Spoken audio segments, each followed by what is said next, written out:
वृंदावन बिहारी लाल की जय। भागवत जगत के परम विद्वान वृंदावन की दिव्य विभूति परमादरणीय वंदनीय परम पूजनीय आचार्य प्रवर श्री शिव प्रसाद उपाध्याय जी पूज्य गुरु जी कृपा पूर्वक पधारे हैं और आज की पंचम दिवस की इस अद्भुत कथा की बेला को आज क्यों ना पूज्य गुरुदेव के ही आशीर्वचनों से हम प्रारंभ करेंगे। सर्वप्रथम मैं पूज्य महाराज श्री के गुरु जी के चरणों में निवेदन करूं, पूज्य गुरुदेव हम सबको अपने आशीर्वचनों से कृतार्थ करें।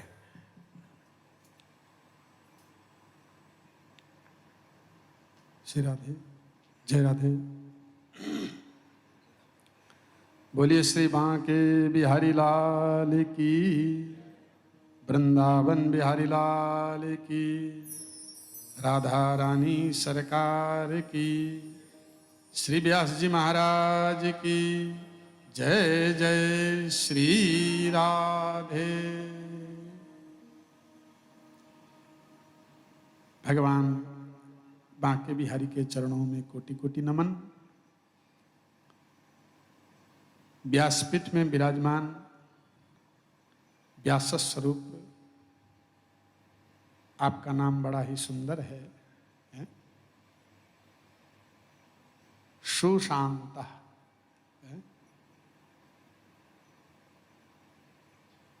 देखो अभी व्यास जी ने कहा कि मैं भागवत पढ़ाता हूं, तो कई बार अपने आप को ऐसा नहीं लगता है, नहीं? भागवत तो पुराण है, पुरा अपि नवम। जितने बार पढ़ो, जितने बार पढ़ाओ, जितने बार सुनो, भागवत तो हमेशा नया है। तो आज भी कई बार हम विषय पढ़ाते हैं तो हमको पहले पढ़ना पड़ता है। जैसे हजामत करता है ना, पहले छुरा धार करता है फिर। तो ठीक उसी प्रकार भागवत बहुत कठिन विषय है।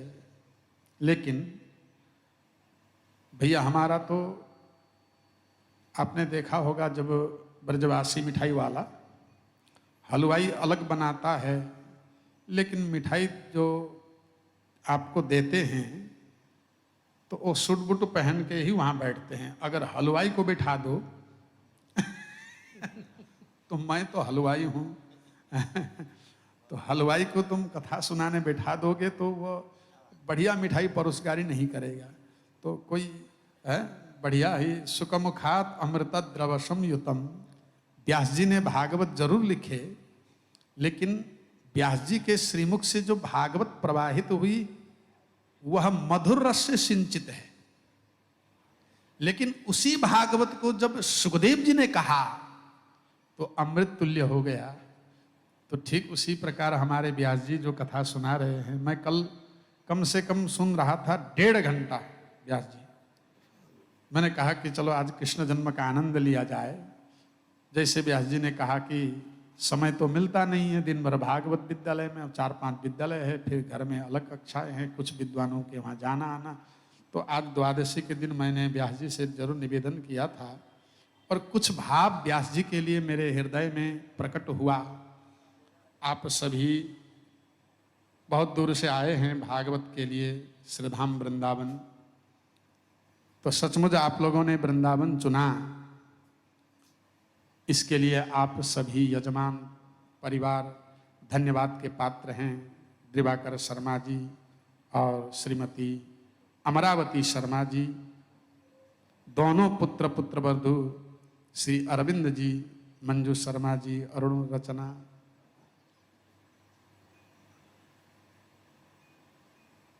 तो आज व्यासों का और गुरुजनों का महिमा न कहकर मैं भक्तों की महिमा सुनाता हूं। है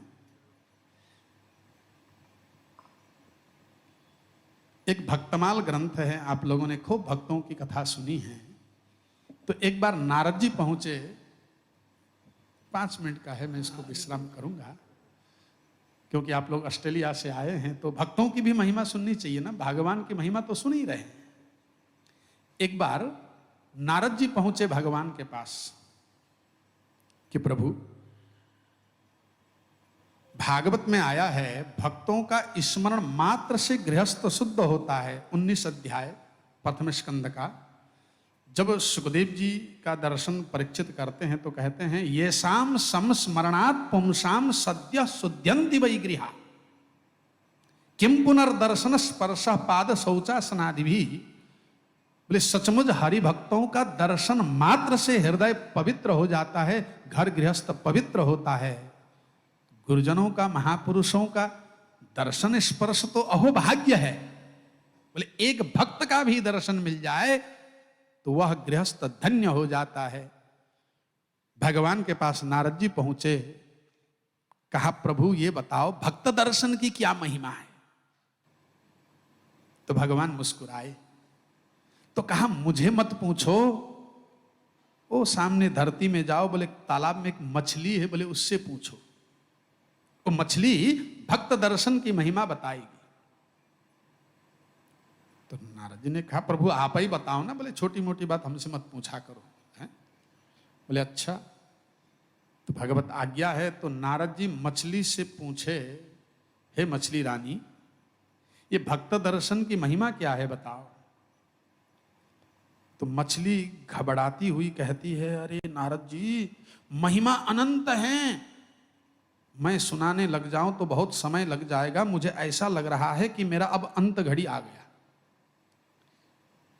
एक काम करो तुम यहां से जाओ, एक गाय बछिया को जन्म दे रही है, सामने में ही सड़क के किनारे तुम्हें मिलेगा, बोले उस बछड़े से पूछ लेना कि भक्त दर्शन की महिमा क्या है। इतना कहकर मछली मर गई।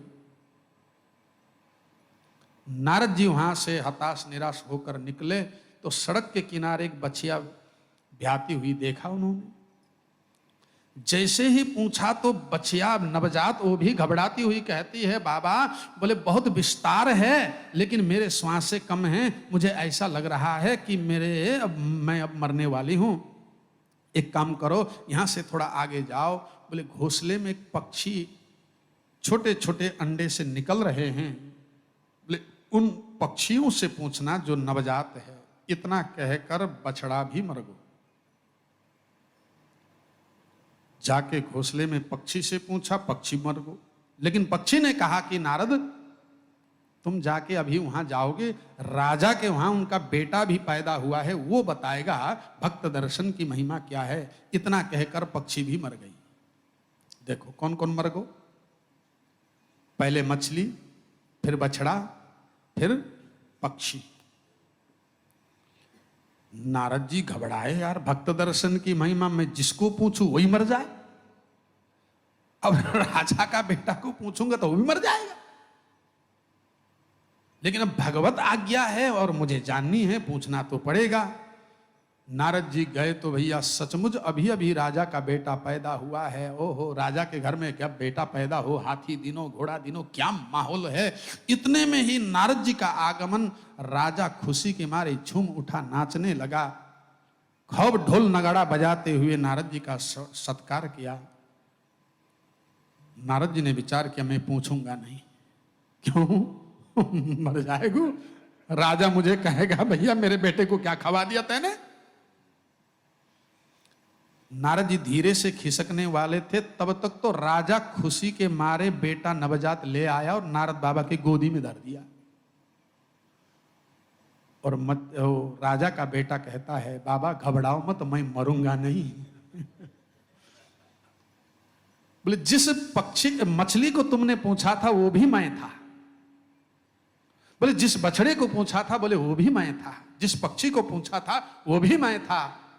बोले मैं राजा का बेटा बनता, लेकिन इन योनियों को पार करने के बाद, इन योनियों में कितने गोते खाने के बाद मैं राजा के घर में पैदा होता।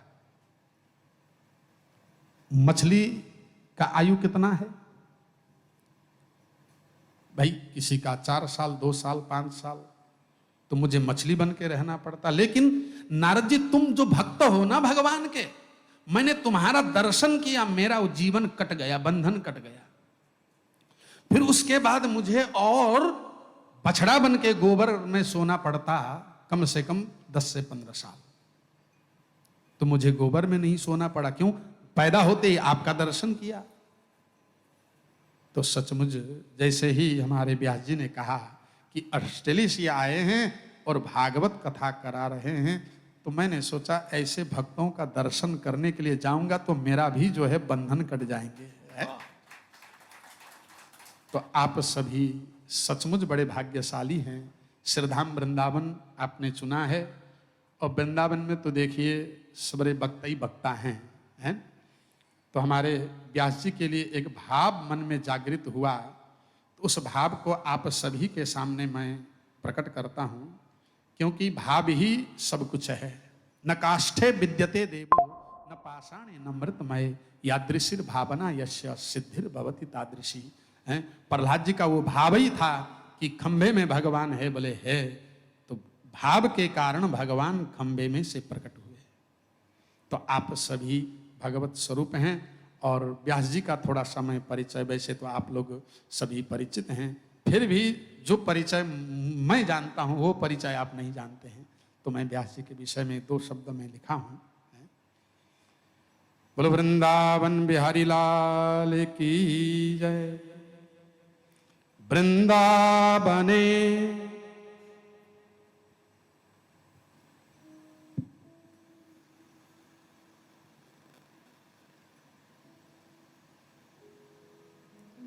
वृंदावने रसिकराग सुमंत कृष्ण।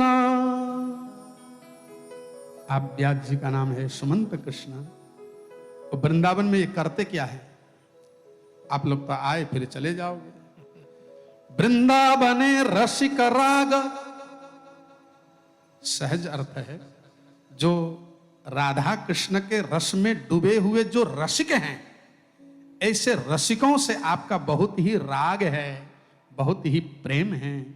हमेशा हमेशा वृंदावन के जो रसिक हैं, राधा कृष्ण के रस में डूबे हुए, ऐसे रसिकों के संग करते हैं।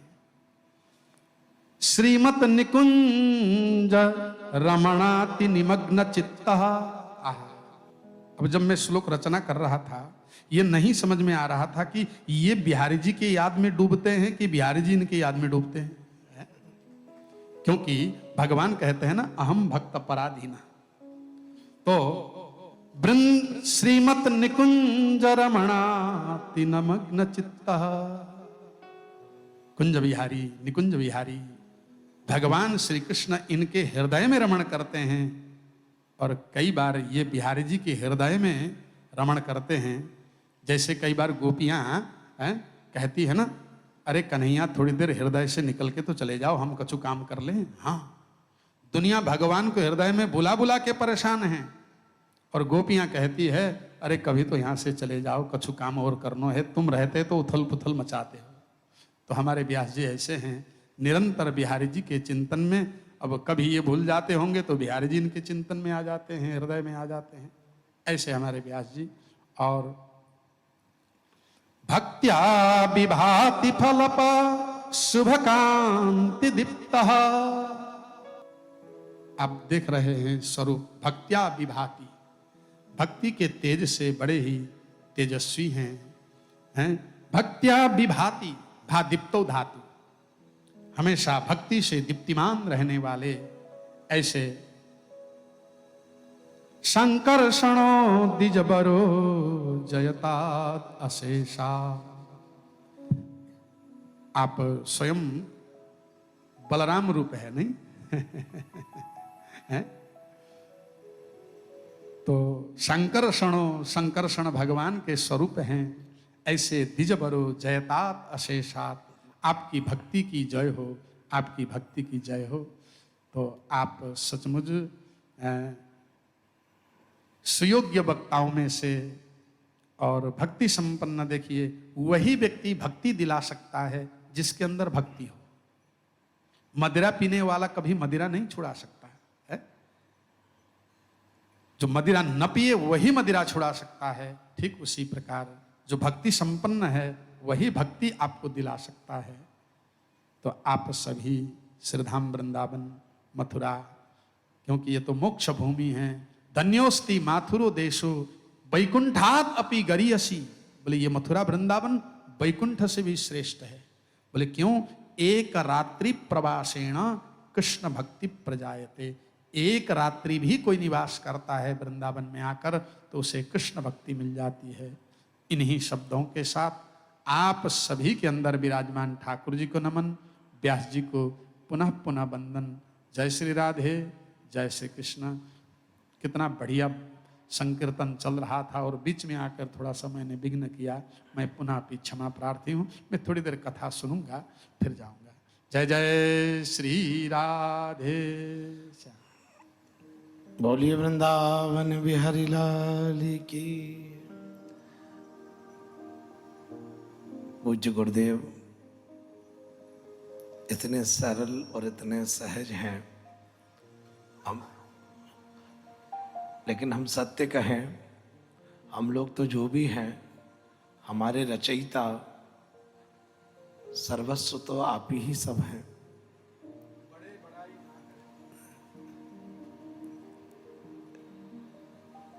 क्योंकि बोलने की जो शक्ति है उसकी प्राप्ति तो यहीं से है।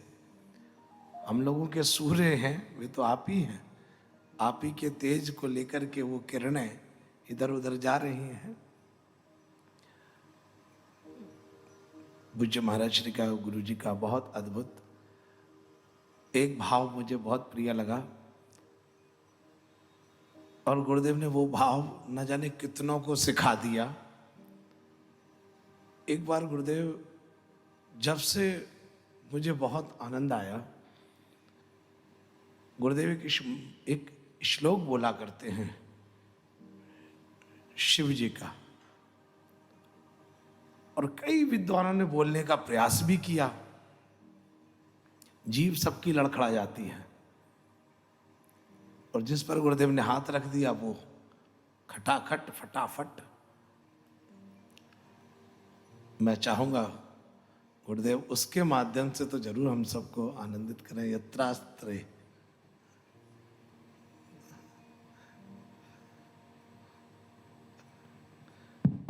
वाह। बोलिए गौरी शंकर भगवान की। मतलब शंकर जी का जो सृष्टि आप लोगों ने सुना, भूत प्रेत पिशाच, बड़ा अद्भुत रचना है। यस्यास्ते द्राट द्राट दुट दुट ममलम टम टम टम टम टम डम सम डुडम सम डहि डहि चकितम भूपकम भूवनालम तैलम तैलम तो तैलम खुखु खुखु खुखु खु ख्वांग खु ख्वांग ख्वांग खु ख्वांग ख्वांग ध्यायन्ते विप्रगान्ते वसति च सकलम पातु नो चंद्रचूड़ा। नमः पार्वती पतये हर हर महादेव। गुरुदेव ने कृपा करके साक्षात गोपेश्वर महादेव को यहाँ उपस्थित कर दिया है। बहुत प्रयास किया, बहुत प्रयास किया, कई लोगों ने